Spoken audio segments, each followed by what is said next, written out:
guys, welcome to my YouTube channel. Mbahaye ikaze kuri YouTube channel yanjye. Niba uri mushyashya rero ugomba gukora subscribe kugira tujye tubana mu biganiro bigiye bitandukanye. So umva muze mbereke muri kureba ivalize.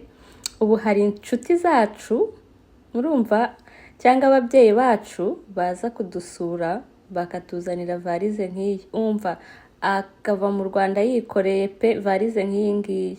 Ubu rero ngiye kubicira isoko. Muze mbereka ahantu ushobora kugurira ibi bintu byose mubonamo hano muri Canada, kandi rwose ubikumbuye ukabibona anytime. Mucike ku muco wo gutuma ababyeyi cyangwa inshuti zanyu valize nk'izi pe, mubicikeho ndabinginze. Muze tujyane muri Marché Afrique. So nkuko mubibona rero nahise mva mu rugo ndagenda, numvaga turi bugende tuganira tugatera story, nkagenda mbereka imihanda itandukanye ya Canada, ariko klima yari imeze nabi cyane, hari neje nyinshi ku buryo kugenda mu muhanda byasabaga kuba uri concentre kugira ngo utaza guteza accident mu muhanda. Kureba n'imbere byari ikibazo, rero ndavuga sinagenda ndi kuvugira kuri telefone. So nkuko nababwiye tugiye muri Marché Afrique, mbereka aho tuhahira ibintu byo mu Rwanda iwacu, nago tujya tubikumbura ngo tubibure. Nibutsa abantu nyabona mufite icyo kurya mujye musangira n'abatabifite, kandi n'abatabifite bihangane, turabazirikana turabasengera. Imana ica inzira mu buryo butandukanye, igihe cyawe nawe kizagera, wowe ushonje Imana ikwibuke. Marché rero ngiyo tuyigezemo, nubwo ari hatoya ariko haba hari ibintu byinshi bigiye bitandukanye. Nta kintu rwose cyacu tujya dukumbura ngo tukibure pe, biba bihari kandi biba biryoshye, biba bifite kurusha ibintu bya hano. Umva haba hari ibihaza, haba hari imyumbati ndaza kugenda mbereka, hari ibigori kandi ibigori biryoshye bimeze nk'iby'iwacu. Inaha rero ho haba hari byoroshye ukuntu nyine bitaryoshye. Hari amagi andi yo muri Afrika, aya hano yo abasumweru urayabona ukumva uratunguwe. Ibishayote niba ari ibishayote niba ari kayote, mu gihe hano imboga ziba zihenze, ntago ari nk'iwacu mu Rwanda zirahenda kurusha inyama. Hari ibijumba, haba hari intoryi ziryoshye, hari insenda ndi zo mu Rwanda, ibintu byose utakeka ko wabona hano biba bihari. Rero naharekomanda abantu bashyashya rwose mwajya muza mugaha, kuko iyo umuntu akigerana agatangira akarya bino biryo by'abazungu akenshi urarwara ukagira amarerji agiye atandukanye. Ni byiza rero uri kureba ino video rwose waza ukajya uhahira mu Banyafurika. Hari igitoki kiryoshye, ariko iki ngiki aba ari cyinshi. Hari icyo bashyira muri frigo ndaza kubereka. Ibisheke nta kintu na kimwe kiba kibuze rwose byose.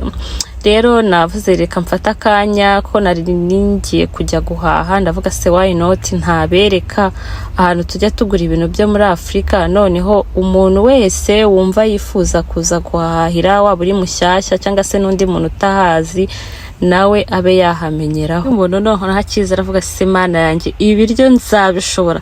Nk'ibiryo rwose ngiye nariye bwa mbere nkiza, byanteye allergie, ndagenda ndwara ibintu ku mubiri, ndavuga ndapfuye. Ibi bintu rwose kurumva ntago ubura akabimenyera. Dore igihaza sha nero nkiba mu Rwanda sinayaga n'ibyo bihaza, ariko aho nagereye hano ndabikunda umva byahatari. Wumva turyoshye turimo agasukari, umva ugakurikira uburyohe. Sibye ko no mu buzima busanzwe ibihaza ari ibiryo byiza, n'imboga nziza kabisa umuntu yakagombye kurya uko abishoboye.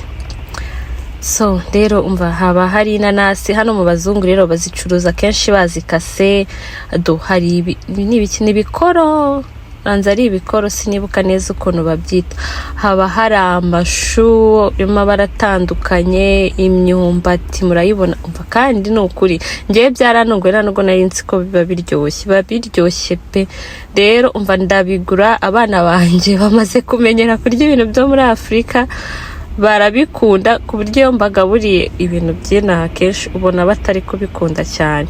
Dore rero igitoki ngiye ngura kino, kwa ko kino ushobora kugishyira muri frigo ukajya ugenda ugitekaho buhoro buhoro uko ushatse. Ariko iyo ubuze kira cyo mu ikarito biba bisaba ngo ukirye vuba kirapfa.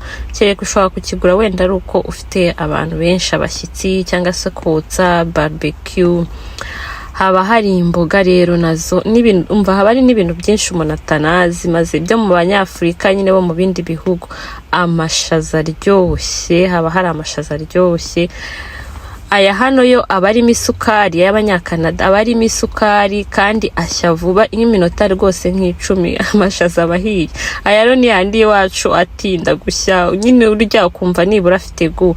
Imboga zandi z'iwacu niba ari ikintu nakunze nishimiye ni ukuza nkabona rwose ahantu nshobora guhahira ibintu by'iwacu byo muri Afurika, ndabiteka nkicara ubundi nkikura nkarya koko nkarya. Kandi umva aha hantu nyine uko uhabona ni abanyafurika, ntabwo abazungu bajya baza kuhahira kuko ntibaba bazi ngo ni ibiki. Ushobora kubonamo bake cyane, abenshi aba ari abanyafurika. Isombe rero itinda gushya, ariko nibura urayibrandinga ukongera ugasa nk'uyisya, hanyuma ukayiteka ibiryoshye, ishya vuba kandi ukumva ifite gu nk'iyiwacu. So nakomeje ndagenda ibishyimbo. Ubu rero ibingibi ubona nabyo bitinda gushya, ntago ari ibintu byose byinaha iyo ubiguze nako kanya bitabishya vuba, kandi ntago biba bifite pe. Rero uravuga ati reka nihangane, nta kibazo nubwo ndi bubiteke umwanya munini, ariko nibura ry'ibintu numva biryoshye bifite gu. Amatangawizi,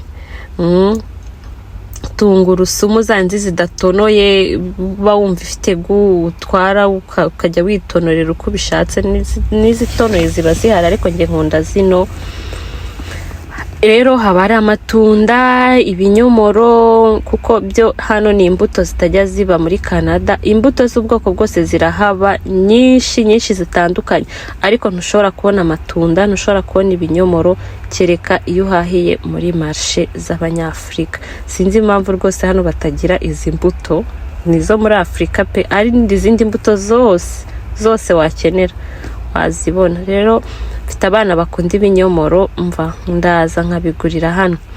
Hari amapate jaune rero, hari kawunga, hari za meshe zo mu Rwanda, nta kintu ushobora gushaka. Ubunyobwa, ubunyobwa shaza gufata agatoki ugashyiramo ubunyobwa, urabirya ukumva uko Yesu agira neza. Ushaka amamesa se? Ari bw'iwacu. Muri heza ubu ntawe uhari. Kinazi irahari. Guys, dore kinazi. Bereke kinazi. Mwayibonye kinazi. Ubugari bw'iwacu burahari. Amamesa. Amamesa arahari. Dore n'amamesa guys. Umva muri Canada hakiri ikibuga. Byose biba bihari.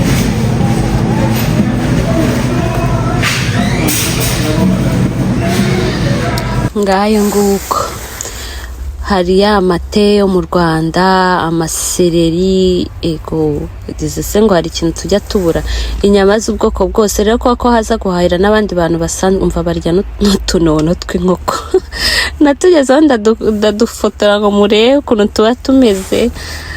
Haba nuza n'inkoko ziryoshye, za zindi zo mu Rwanda pana za zindi za hano zikurira ibyumweru. Utwo rero ni twa dukoko two mu Rwanda rwose uteka witonze ukaduha umwanya, tuba turyoshye. Bacuruza rero n'inyama zigiye zitandukanye, bazishyira mu mafrigo, ubundi bakafisha ibiciro hariya hejuru kuri tablo, ubundi ukagura rwose izo ushaka nta kibazo. Inyama izo arizo zose ushaka gukenera ntushaka kuzibura, ziba zihari. Hari imyijima, inyama z'inkoko, z'ihene, inka, ingurube, intama. Urareba izirimo amagufa, zitarimo amagufa, urareba bitewe n'izo wifuza ukagura. Hanyuma rwose ziba zifite gu, ziryoshye, urazirya ukumva ko zitandukanye n'iza hano. So dushatse twahinira hano ra. Imana ibahe umugisha, bye, turi kumwe.